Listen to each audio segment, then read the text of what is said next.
Minuto makalipas walas 4 ng hapon, manatili ho nakatutok sa radyo natin FM Cotabato City. Tuloy-tuloy sa pagbabalita, tuloy-tuloy sa serbisyo. Sama-sama tayo Pilipino, sama-sama tayo Bangsamoro.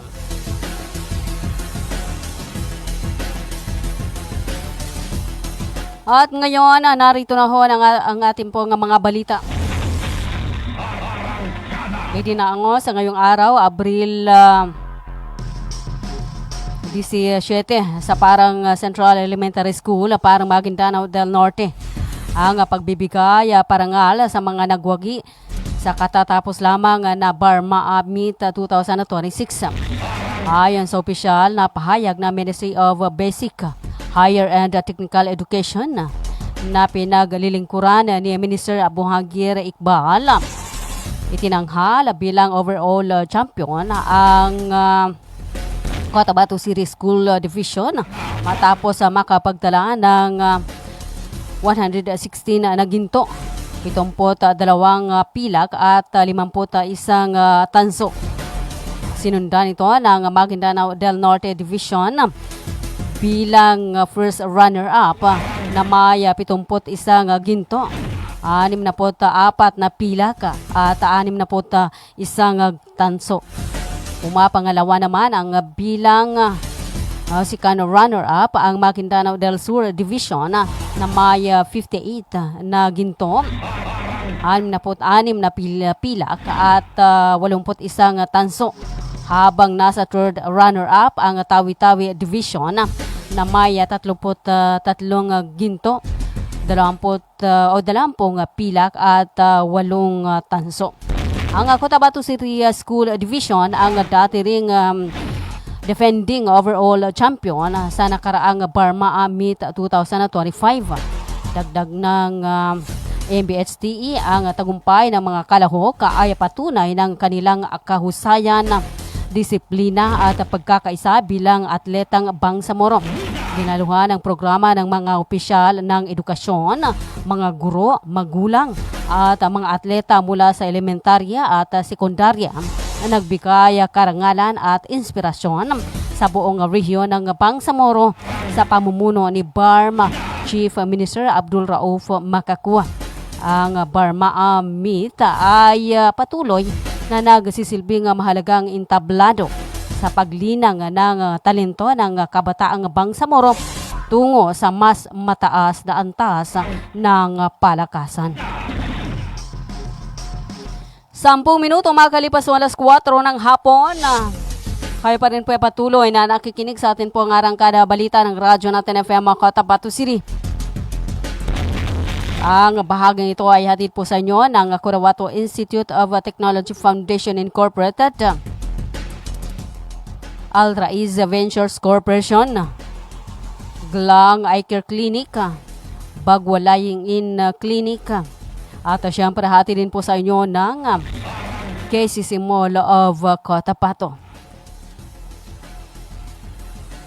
Sa pagpapatuloy ng ating po mga balita, sugatan ng isang 46 years old na motorista, si Abdul Rahman sa Kandal Razid, ng paputukan ng mga armadong kalalakihan sa barangay Simuay sa Sultan Kudarat, Maguindanao del Norte kahapon ng hapon, April 16. Minamaniho ni Razid ang kanyang motorsiklo ng tambangan ng mga armadong sakay din ng motorsiklo sa isang bahagi ng highway sa barangay Simuay, Sultan Kudarat, isa sa 12 na mga bayan sa Maguindanao del Norte, Bangsamoro Autonomous Region in Muslim Mindanao. Sa inisyal na ulat ng Sultan Kudarat Municipal Police Station, mabilis na nakatakas ang mga salarin na nag-ambus kay Razid na nagtamo ng mga tama ng bala at agad na mga dinala ng mga emergency responders sa isang hospital upang malapatan ng lunas. Kalipas walas 4 ng hapon,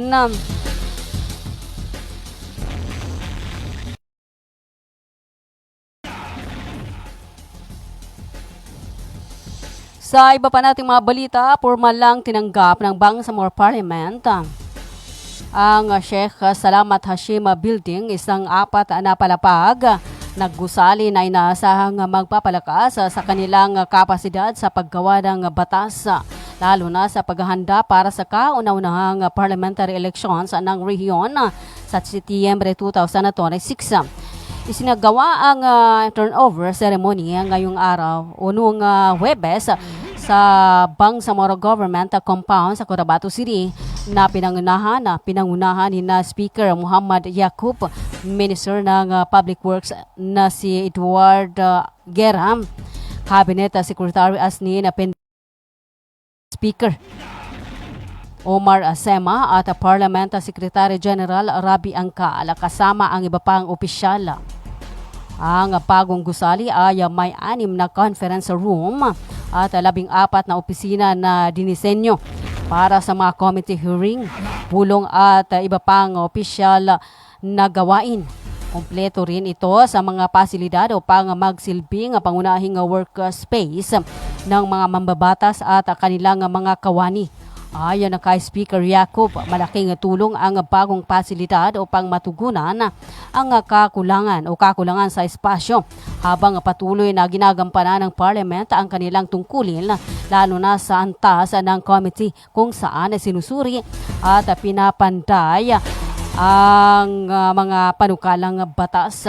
Dagdag pa niya, makatutulong ang gusali sa pagpapalawak ng operasyon ng Parliament at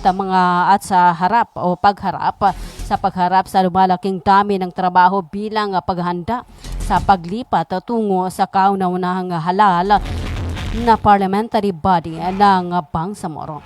14 na minutong makalipas ang alas 4 ng hapon. Samantala, sumailalim sa 2 araw na pagsasanay ang 26 na benepisyaro ng Unlad Pamilyang Bangsamoro Program sa bayan ng Tapul bilang bahagi ng pagpapalakas ng kanilang kakayahan sa kabuhayan. Isinagawa ang Basic Business Management and Skills Training noong Abril 10 hanggang 11, 2026 sa Tiger Hall sa Barangay Kalang, kung saan tinalakay iba't ibang larangan tulad ng crop at vegetable farming, pangingisda at seaweed farming. Binigyan diin sa pagsasanay ang wastong pamamaraan sa pagtatanim at pag-aalaga ng pananim, gayon din ang ligtas at epektibong pangingisda at pagtatanim ng seaweeds bilang alternatibong pinagkakakitaan ng mga kalahok. Kabilang din sa mga tinalakay ang basic management at financial literacy na nakatuon sa maayos na pagpapatakbo ng maliit na negosyo, tamang pagtatala ng kita at pag-iimpok upang mas mapalago ang kanilang kabuhayan. Ang naturang aktibidad ay pinangunahan ng Ministry of Social Services and Development o MSSD, Tapol Unit Office, katuwang ang Ministry of Agriculture, Fisheries and Agrarian Reform MAFAR ng Tapol. Ayon sa MSSD, patuloy nito ang isinusulong ang mga programang pangkabuhayan upang maiangat ang antas ng pamumuhay ng mga pamilyang Bangsamoro sa pamagitan ng pagbibigay ng kaalaman, puhunan at kinakailangang suporta para sa isang matatag at napapanatiling kabuhayan. 16 na minuto makalipas alas 4 ng hapon. Kayo pa rin patuloy na nakikinig sa atin pong Arangkada Balita ng Radyo Natin FM Cotabato City. Ang bahaging ito ay hatid po sa inyo ng Cotabato Institute of Technology Foundation Incorporated. Hatid din po sa inyo ng Bagwalaying In Clinic, ng Glang Eye Care Clinic, Ministry of Labor and Employment, at syempre hati din po sa inyo ng KCC Mall of Cotabato.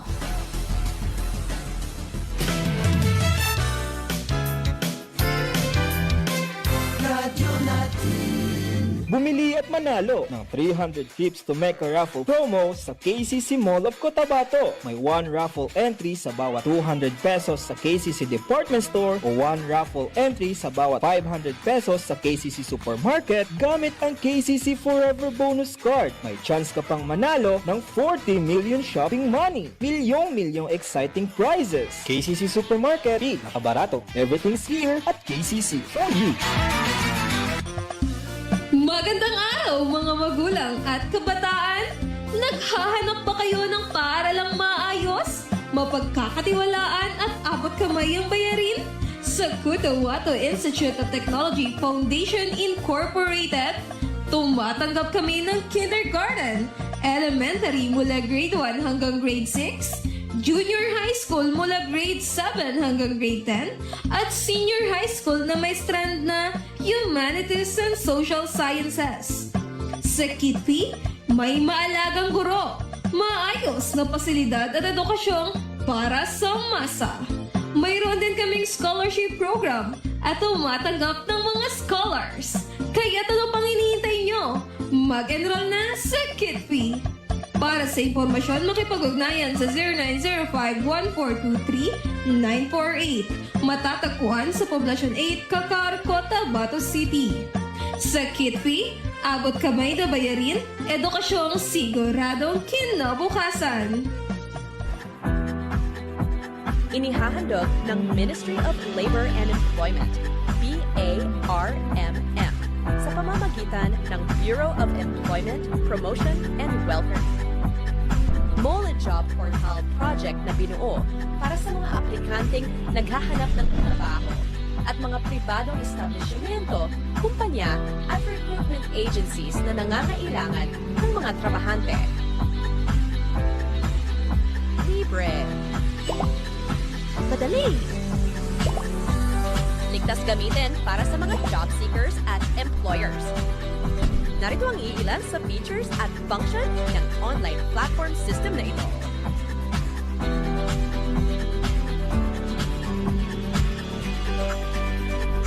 O di kaya'y bisitahin lamang ang website na ito.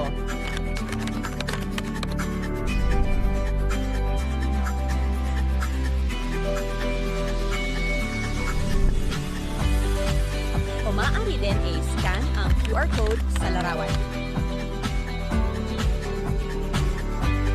Para sa karagdagang impormasyon, bisitahin ang official website ng moleportal.h.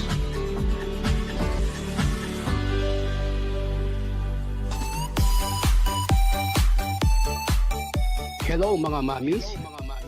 Gusto nyo bang manganak sa dekalidad at libreng paanakan? Halina at puntahan ang Bagwa Lying-in Clinic. Libreng manganak at kasama na ang family planning. Kaya mga mamis, simulan na ang libreng pagpapacheck up. Dito lang yan sa Bagwa Lying-in Clinic. Open 24 hours at PhilHealth accredited. Narito ang kanilang mga services offered. Family planning, IUD insertion or removal, check-up, pill supply, condom supply, DMPA injection, referrals for bilateral ligation, BTL, natural family planning, NFP method, counseling, maternal and child health, physical exam, breast exam, pelvic exam, prenatal care, postnatal care, pap smear, well body care, immunization, breastfeeding, cord dressing, whey taking, safe, normal, spontaneous delivery, newborn screening. For other services, you may please contact our midwife at landline number 557-4422 or a cell phone number 0917-531-6697. Para sa mga karagdagang katanungan, pwede kayong bumisita anumang oras sa Bagwa Lying-in Clinic at hanapin lamang ang kanilang clinic manager. Ang Bagwa Lying-in Clinic ay matatagpuan sa Quimpo, Bagwa 2, Cotabato City. Owned and managed by Madam Fe Camano Mandi. Tandaan mga mamis, Bagwa Lying-in Clinic.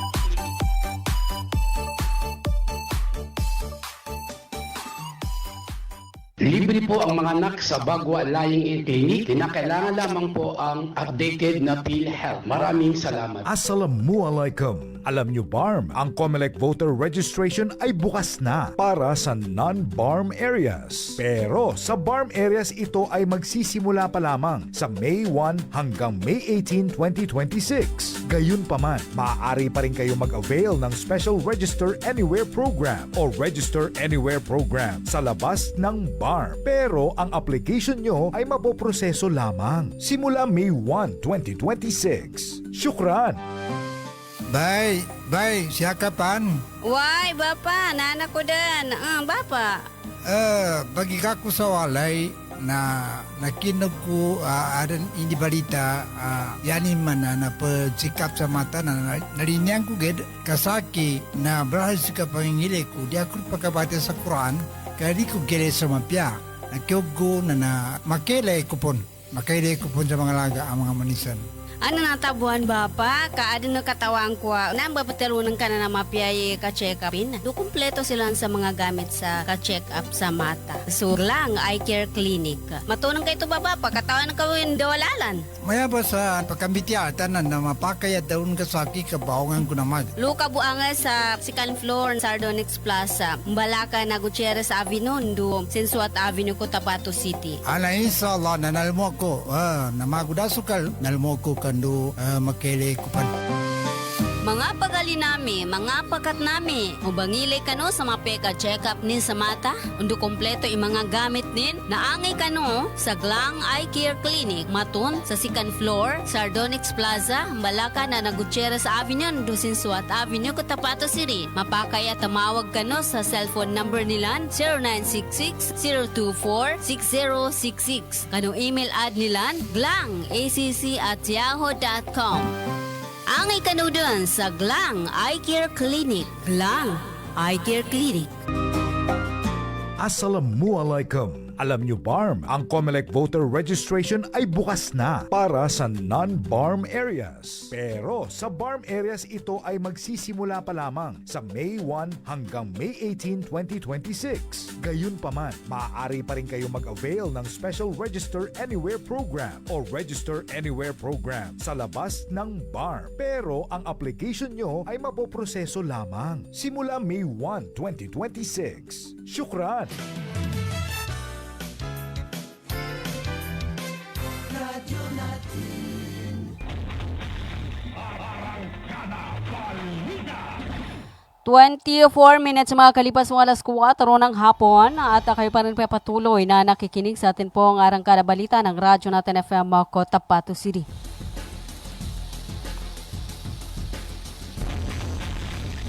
Sa pagpapatuloy ng ating pong mga balita, umabot sa 359 na pamilya ang nabigyan ng tulong matapos maapektuhan ng armadong tunggalian sa mga barangay ng Masikay at alunganin sa bayan ng Datopiang. Isinagawa ang pamahagi ng welfare goods mula April 11 hanggang 14 sa pangunguna ng Ministry of Social Services and Development, MSSD. Sa nasabing bilang 208 na pamilya ang nananatili sa kanilang tahanan habang 151 naman ang pansamantalang nanunuluyan sa iba't ibang evacuation centers. Bawat benepisyaryong pamilya ay tumanggap ng mga pangunahing pangailangan kabilang ang 25 kilong bigas, canned goods at instant coffee upang makatulong sa kanilang araw-araw na pangailangan habang humaharap sa krisis. Ayon sa MSSD, ang nasabing inisyatibo ay bahagi ng kanilang Emergency Relief Assistance o ERA program sa ilalim ng Disaster Response Management Division. Layunin nitong makapaghatid ng agarang tulong sa mga komunidad sa Bangsamoro na apektado ng iba't ibang uri ng sakuna, kabilang ang mga natural na kalamidad at armadong sigalot. Pinangasiwaan ang distribusyon ng Municipal Social Welfare Office ng Datopiang katuwang ang mga para-social workers at ang lokal na pamahalaan upang matiyak ang maayos at ligtas na pamamahagi ng tulong sa mga apektadong residente. 26 minutes makakalipas ng alas 4 ng hapon. Sa iba pa nating mga balita, dalawang mga babaeng magkasama sa isang sasakyan ang nakopiskahan ng dalawang mga combat rifles ng mga pulis sa isang enforcement operations. Operasyon sa Barangay Poblasyon sa Talayan, Maguindanao del Sur noong Huwebes o kahapon, April 16, nasa magkatuwang na kustudiya ng Talayan Municipal Police Station at ng Maguindanao del Sur Provincial Police Office sina Samsia Layog Bacol, 34 years old, at ang 43 years old na si Bay Janine Ginalan Carillo. Si Bacol ay residente ng Barangay Mumpong sa Dato Udinsinsuat, Maguindanao del Norte, at si Carillo naman ay taga Barangay Rosarheads number 3 sa Cotabato City. Sa ulat ni Brigadier General Jason de Guzman, Director ng Police Regional Office sa Bangsamoro Autonomous Region, naharang ng mga pulis sa Barangay Poblasyon sa Talayan ang dalawang mga babae. Batay sa ulat ng mga impormanteng may dala silang dalawang assault rifles sa kanilang sasakyan na Morris Garage na sports utility vehicle. Natagpuan ng mga miyembro ng Talayan Municipal Police Force ang isang Bushmaster 5.56 rifle, isang VLTOR 5.56 rifle, at ang mga bala sa loob ng naturang sasakyan may plakang FAG 6355. Ayon kinalayog at Carillo, hindi kanila ang naturang mga combat weapons at sasakyan. Nautusan lang sila ng may-ari na refuel ito sa isang gasoline station sa naturang lugar. Inaalam na ng mga police investigators kung sino ang tunay na may-ari ng naturang combat rifles at ng sasakyan kung saan natagpuan ang mga ito. 29 minutes makakalipas ng alas 4 ng hapon. Samantala, nasa malupang kalagayan ang isang guro sa Basilan nakasama sa mga namamahala ng kanilang taekwondo team nang biglang na-stroke sa kalagitnaan ng isang event sa Iranon na Palace sa Parang Maguindanao del Norte hapon ng Miyerkules, April 15. Agad namang dinala sa Cotabato Regional and Medical Center ng mga emergency responders ang 57 years old na pasyente si Catalino Catubig, school head ng Kadaya na Elementary School sa bayan ng Akbar sa Basilan.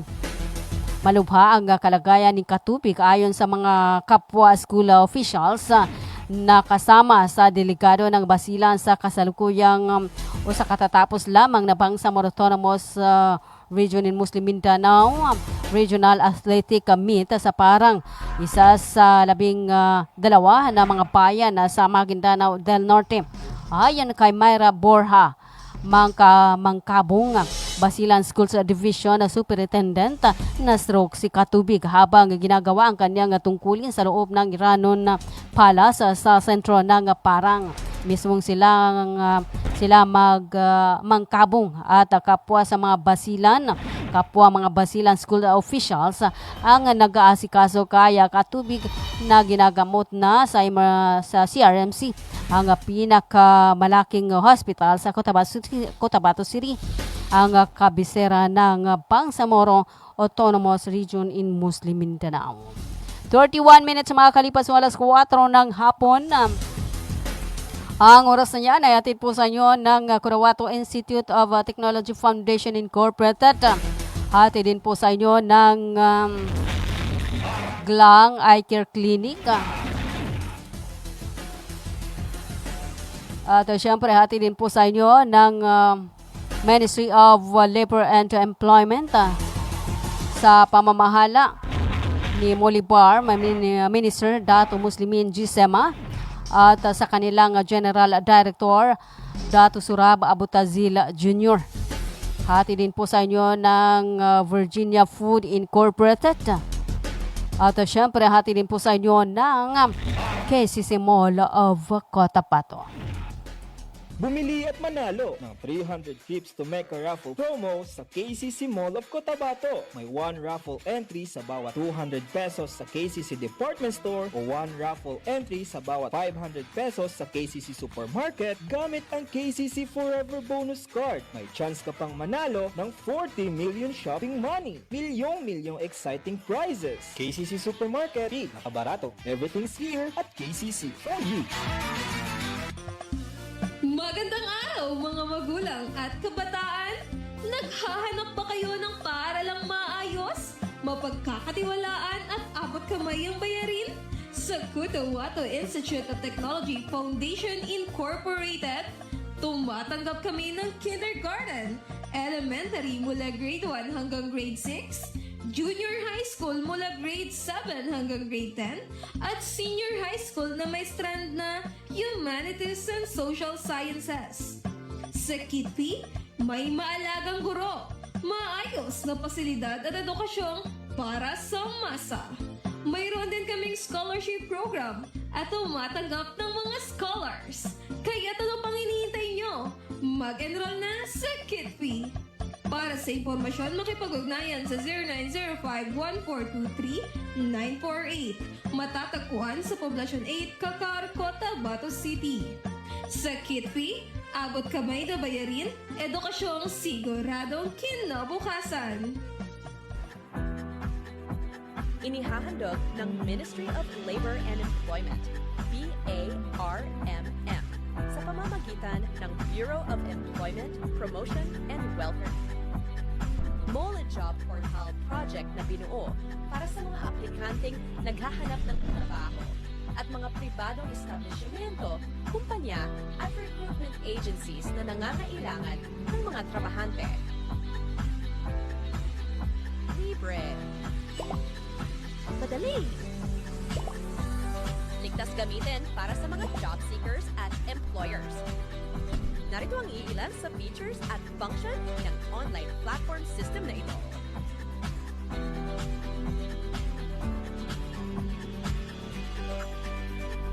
O di kaya'y bisitahin lamang ang website na ito.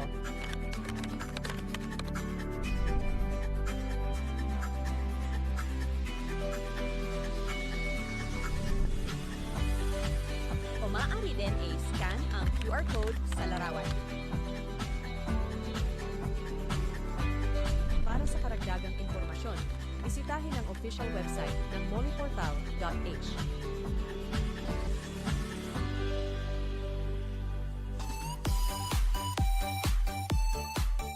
Hello mga mamis. Gusto nyo bang manganak sa dekalidad at libreng paanakan? Halina at puntahan ang Bagwa Lying-in Clinic. Libreng manganak at kasama na ang family planning. Kaya mga mamis, simulan na ang libreng pagpapacheck-up. Dito lang yan sa Bagwa Lying-in Clinic. Open 24 hours at PhilHealth accredited. Narito ang kanilang mga services offered. Family planning, IUD insertion or removal, check-up, pill supply, condom supply, DMPA injection, referrals for bilateral ligation, BTL, natural family planning, NFP method, counseling, maternal and child health, physical exam, breast exam, pelvic exam, prenatal care, postnatal care, pap smear, well body care, immunization, breastfeeding, cord dressing, whey taking, safe, normal, spontaneous delivery, newborn screening. For other services, you may please contact our midwife at landline number 557-4422 or a cellphone number 0917-531-6697. Para sa mga karagdagang katanungan, pwede kayong bumisita anumang oras sa Bagwa Lying-in Clinic at hanapin lamang ang kanilang clinic manager. Ang Bagwa Lying-in Clinic ay matatagpuan sa Kimpo, Bagwa 2, Cotabato City. Owned and managed by Madam Fe Camano Mandi. Tandaan mga mamis, Bagwa Lying-in Clinic.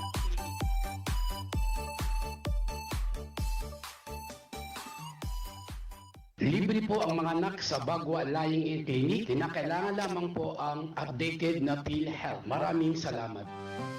Bay, siya kapan? Why, Bapa? Nana ko din. Bapa. Bagi aku sa walay na nakinog ko adan hindi balita yani mana na pagsikap sa mata na narinyang ko ged kasaki na berhasil ka pangingili ko di ako pagkabati sa Quran kaya di ko gere sa mapya nakiugo na makele kupon sa mga laga ang mga manisan. Ano natabuhan Bapa? Kaado na katawang ko. Nang bapaterunan ka na mapiyay ka-check upin. Do kumpleto sila sa mga gamit sa ka-check up sa mata. Sur lang, eye care clinic. Matunang kayo ito Bapa, katawan na kawin dawalalan. Maya ba sa pagkambitya tanan na mapakaya daun kasaki kabaongan ko na mag. Luka buanga sa second floor Sardonyx Plaza. Mbalaka na Gutierrez Avenue, do Sinsuat Avenue, Cotabato City. Ana inshallah nanalmo ko na magudasukal nalmo ko kando makele kupan. Mga pagali nami, mga pakat nami, ubangilay kano sa mapeka check-up nin sa mata, undo kompleto yung mga gamit nin, naangay kano sa Glang Eye Care Clinic, matun sa second floor, Sardonyx Plaza, Malaka na Gutierrez Avenue, Dusinsuat Avenue, Cotabato City. Mapakaya tamawag kano sa cellphone number nila 0966-024-6066. Kano email ad nila, glangacc@yahoo.com. Angay kanudan sa Glang Eye Care Clinic. Glang Eye Care Clinic. When we crave to have fun, yet our tummies want some, everyone is thinking of a crunch. With grilled chicken inside and if deliciously fried, Virginia crunchy chicken nuggets. Here it is, it's extraordinarily crunchy. Virginia crunchy chicken nuggets. It's real chicken goodness, tasty, oh yes, crunchy goodness in every bite. Virginia crunchy chicken nuggets.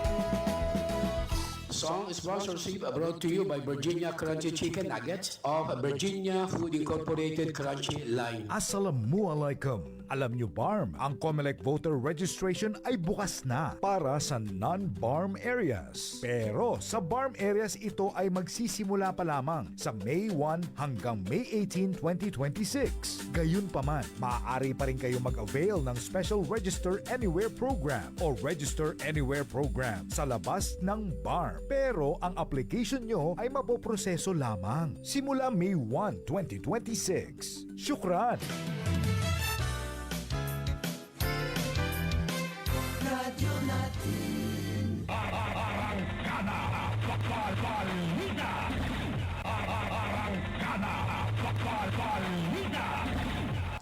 39 minutes mga kalipas o alas 4 ng hapon at kayo pa rin patuloy na nakikinig sa atin pong arangkada balita ng Radyo Natin FM Cotabato City.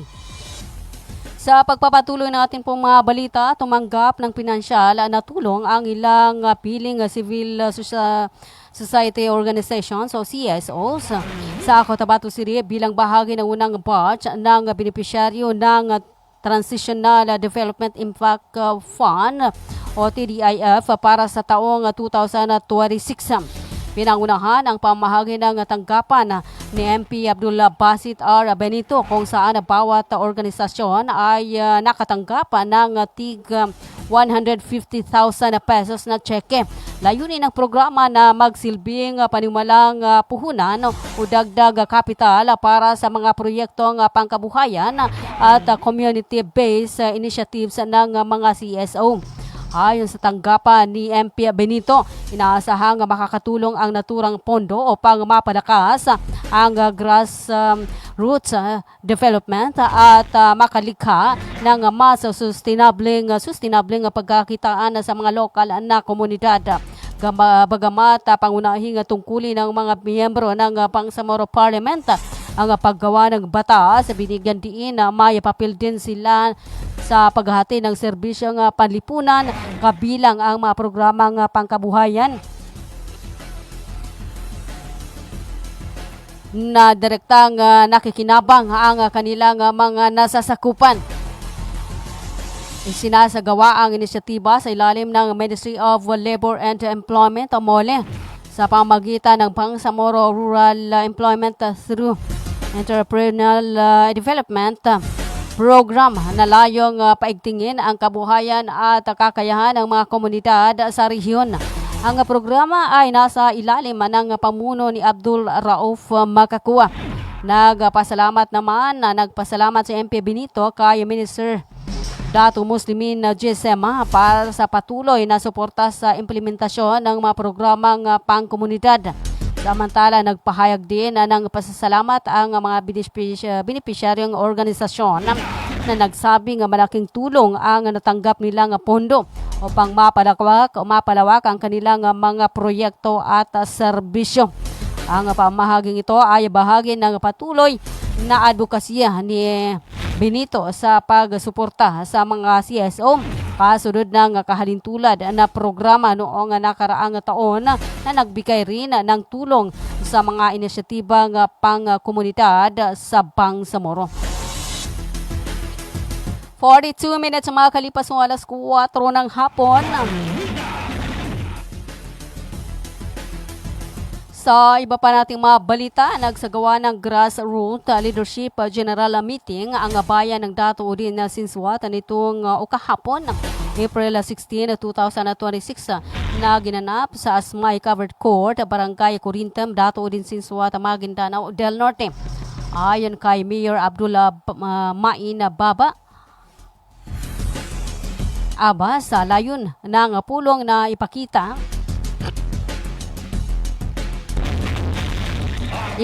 sa mga mamamayan ng Dato Udin Sinsuat at karatig bayan na nananatili pa rin ang kanilang suporta sa United Bangsamoro Justice Party mula sa Pola. Dagdag pa ng alkalde na nanatili ang UBJP ang mga miyembro ng Municipal Council ng Dato Udin Sinsuat. Binigyan din niya na ang pagkakaisa noon ng Moro Islamic Liberation Front o MILF at UBJP ay ganun pa rin hanggang ngayon. Ang pagpupulong ay dinaluhan ng mga lokal na leader at miyembro ng komunidad bilang bahagi ng patuloy na pagpapalakas ng grassroots leadership sa bayan. At kaugnay na ng balitang yan, atin pong pakinggan ang naging mensahe ni Honorable Abdullah Main Baba Abbas, Mayor ng Dato Udin Sinsuat, Maguindanao del Norte. So, isa-isa tanong, andang ikereta no, pagkapya, nanan ko, kapyan daw, so kung ang tamat MILF, so, political party ng UBGP, sabab sa nyabay na lang kita no, mas lagi utang na loob na no, sa talon, political party ng jihad no, MILF, so, inshallah, nasiyatan ko mag-isa-isa. Okay, ito, natanyo na ipagpagkasaka, ginaumalisa, natin kawagin sa makapamili sa kalinyanin. So, sa akin, ako na yun yan sa mayan, United Bangsamoro Justice Party, kaya ginasya ko manakabon. So, mag-isa-isa tanong, dito ng mga limbo, di mapakay malimbo ni Bangsamoro Puged, na mag-isa-isa tanong, saan yung kalinyanin sa ano yung basa kanin.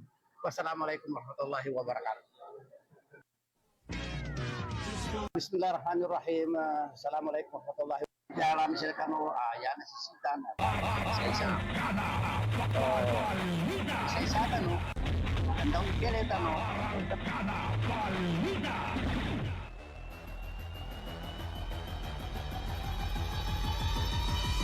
Warahmatullahi wabarakatuh. Magandang hapon sa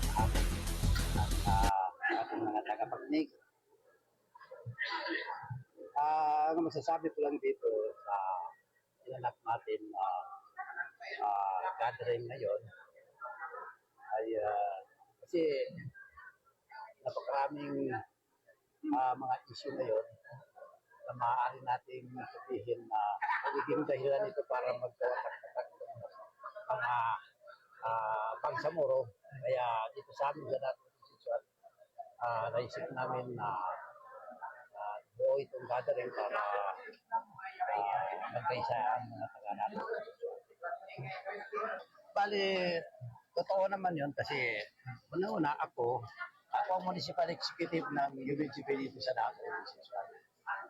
Nagmula ng mabuo itong United Bangsamoro Justice Party, ang sinabi o ang takaran na galing sa pamunuan ng MILF, dahil sa ang United Bangsamoro Justice Party ay pag-aari o kaya ay political party ng MILF, so lahat ng legitimate member ng MILF, maging sa political committee man, sa line agencies, sa IAP, ay automatically na members yan ng UBGP. Kasi dahil lang sa mga paninira ng mga tao, gusto nila kasi na pagwatak-watakin ng mga supporter ng United Bangsamoro Justice Party. Kaya kahit hindi totoo ay sinasabi nila. So, kaya nga ito ang dahilan para nag-gather tayo ng ganito para ipakita natin sa mga mamamayan ng Dato Division, ganun na rin sa mga karatig po, na tayo ay nananatili sa United Bangsamoro Justice Party. Bakit? Kasi ako, unang-una, ako ang municipal executive ng UBGP dito sa munisipyo dito sa Dato. Pangalawa, noong kami ay tumakbo, yan din ang last 2025 election, yan din ang political party namin ay ang UBGP. Palagay ko, dahil sa naabot natin ito, dahil sa MILF at saka UBGP, palagay ko, mananatili lang tayo dito sa UBGP dahil alam natin na may kasabihan na ang taong hindi daw marunong lumingon sa pinanggalingan ay maaaring hindi makararating sa paroroonan. So, ayaw natin ng taong walang utang na loob. Ang lahat ng councilor ng UBGP ay solid pa rin hanggang ngayon. Ngayunin nito para unang-una, ipaalam sa lahat na ang pagkakaisa noon ng MILF at saka UBGP ay ganun pa rin ngayon. Wala yan pagbabago.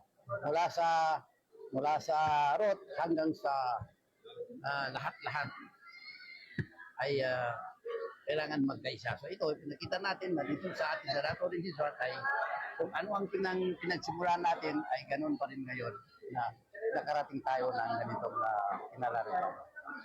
Ang pinag-uusapan dito ay politics. So, natural sa isang politician at ang kailangan magkaroon ng ganyan political party. So, hindi naman tayo pwedeng magkaroon pa ng dalawa. Kasi bawal mamangkan ng dalawang ito.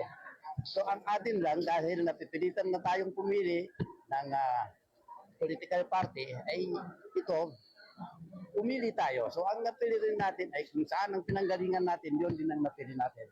So, ito yung United Bangsamoro Justice Party. Bismillahirrahmanirrahim.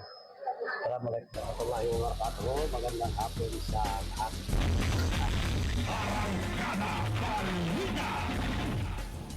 Atin pong napakinggan ang mensahe ni Honorable Abdul Main Baba Abbas, ang mayor ho ng DOS Maguindanao, kaugnay ho sa isinagawa na grassroots leadership general meeting kahapon po iyan na ginanap sa may covered court, Barangay Corintem, Dato Odinsinsuat, Maguindanao del Norte. Alright, 50 minutes sa mga kalipas walas 4 ng hapon at kayo pa rin po ay patuloy na nakikinig sa atin pong arangkada balita ng radyo natin FM Cotabato City. At ngayon, dumako na ho tayo sa atin pong balitang nasyonal. Lumalakas ang pagsusulong ng Administrasyong Marcos sa political track ng Comprehensive Agreement on the Bangsamoro habang pinaigting ng security forces ang mga paghahanda para sa kauna-unahang parliamentary elections ng rehiyon sa darating na Setyembre 14.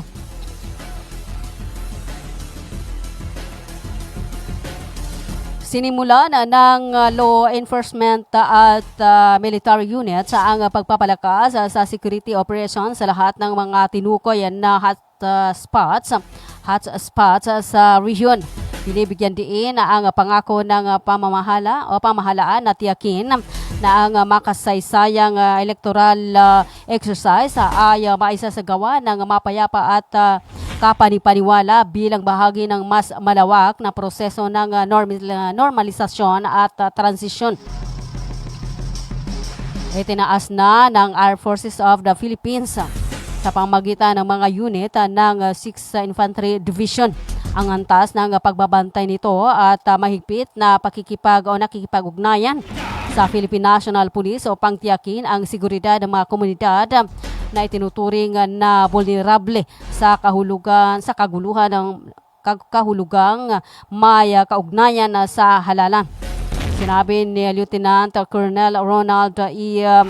Suscano, Commander ng 6th Civil Military Operations Battalion, na ang mga tropa sa ilalim ng Joint Task Force Central ay nagpatupad ng mas proactive na hakbang sa seguridad na nakatuon sa maagang pagtukoy ng banta at mabilis na pagtugon sa halip na umasa lamang sa reactive na deployment.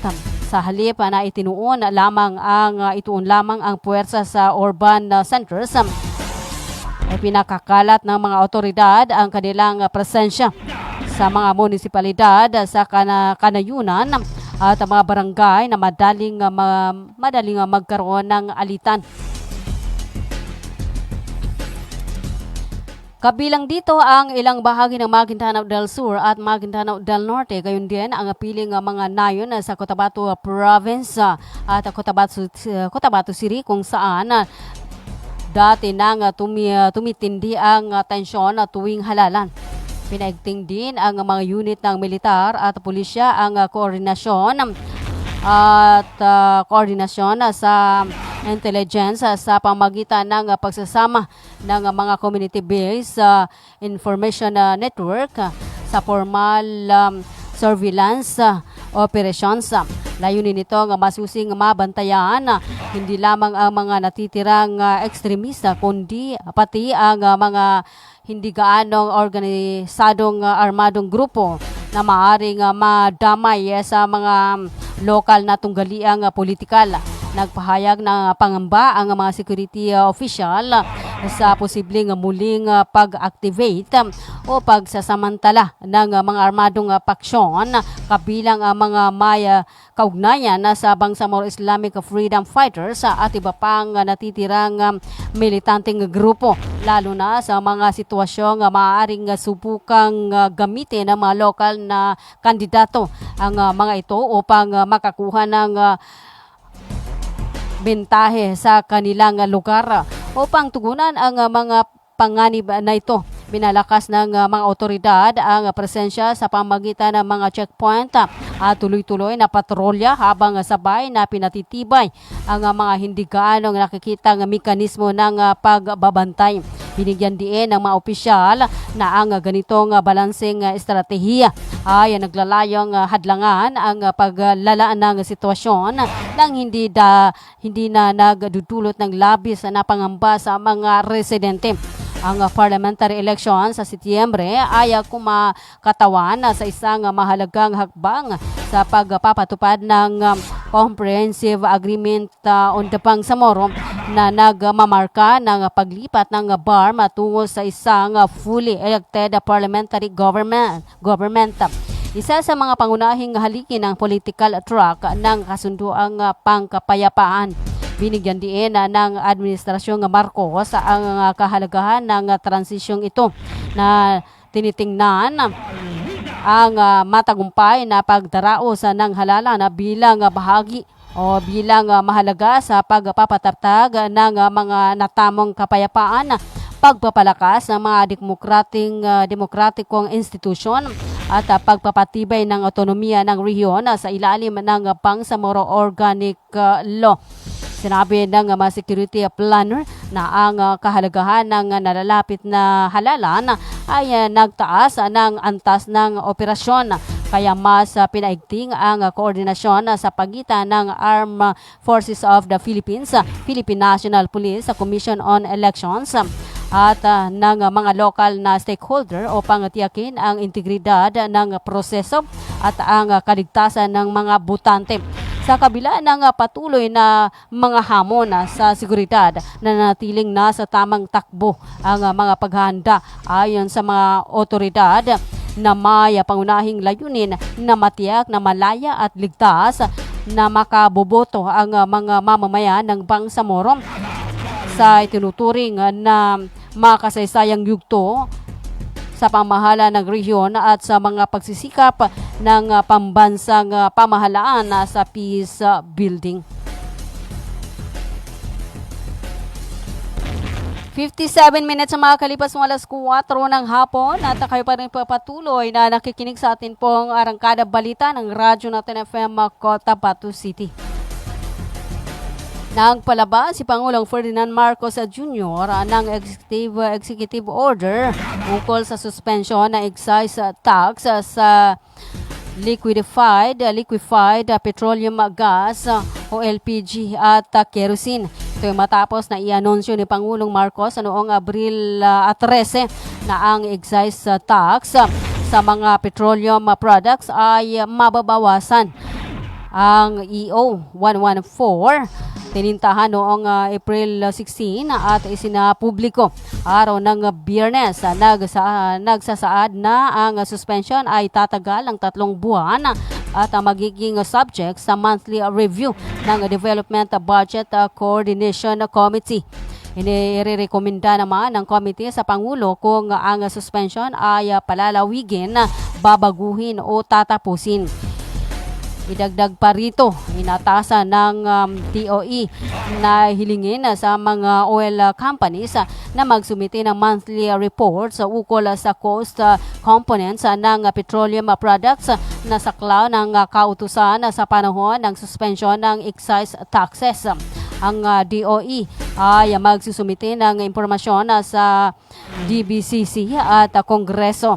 Ang suspension ng excise taxes ay ang mababawasan o pagbabawas sa presyo ng LPG tank ng 37 pesos at tatapyasan naman ng 5 pesos and 65 centavos sa kada litro sa presyo ng kerosene. Samantala, wala namang rekomendasyon mula sa DBCC para sa suspension ng excise taxes sa diesel at gasolina. 59 minutes mga kalipas ng alas 4 ng hapon. At wala na ho tayong oras sa atin pong Arangkada Balita ng Radyo Natin FM Cotabato City.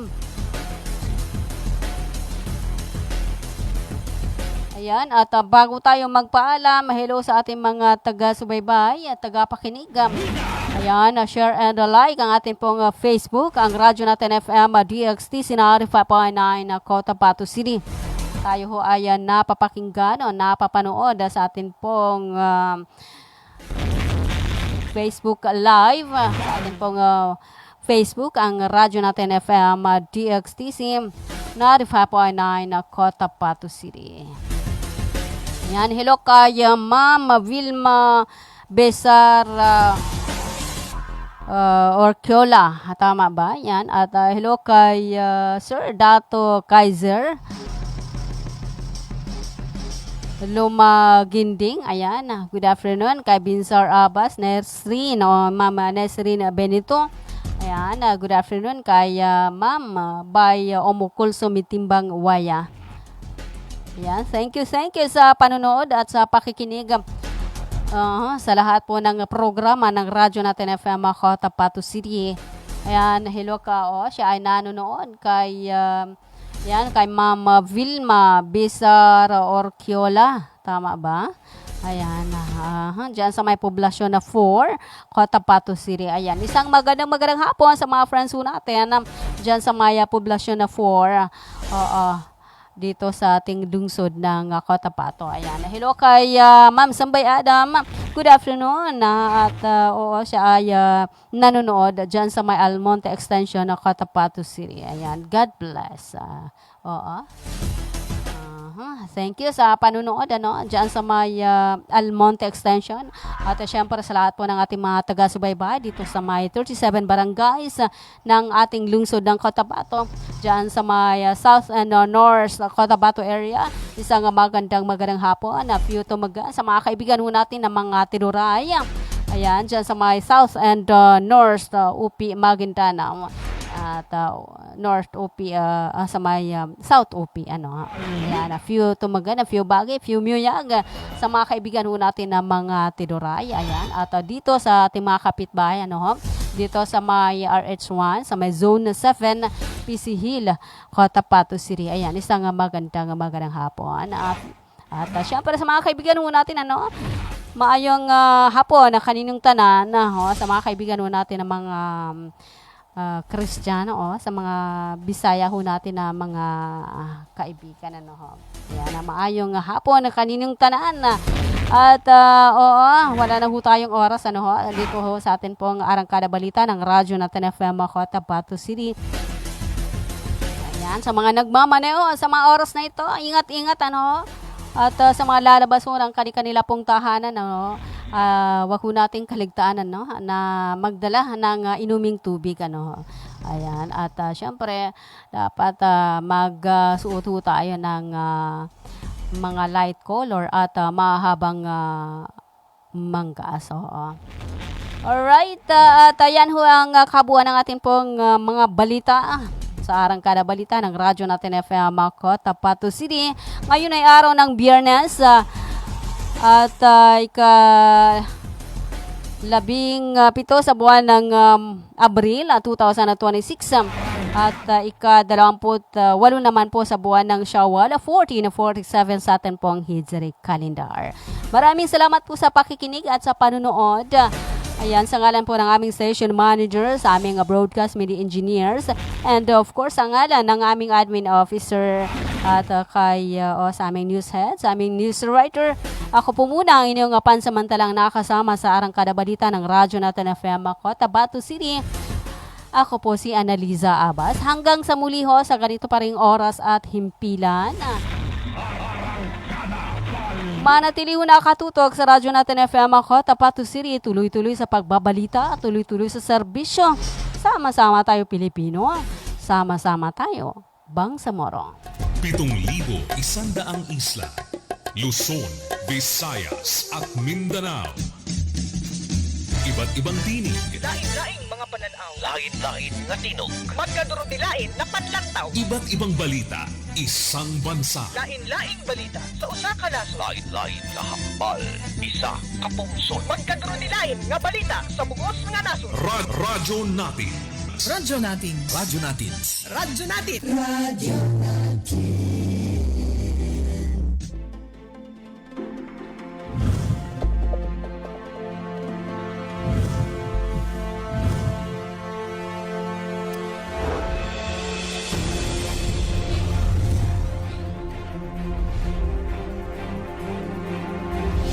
Radio network powering more than 100 stations.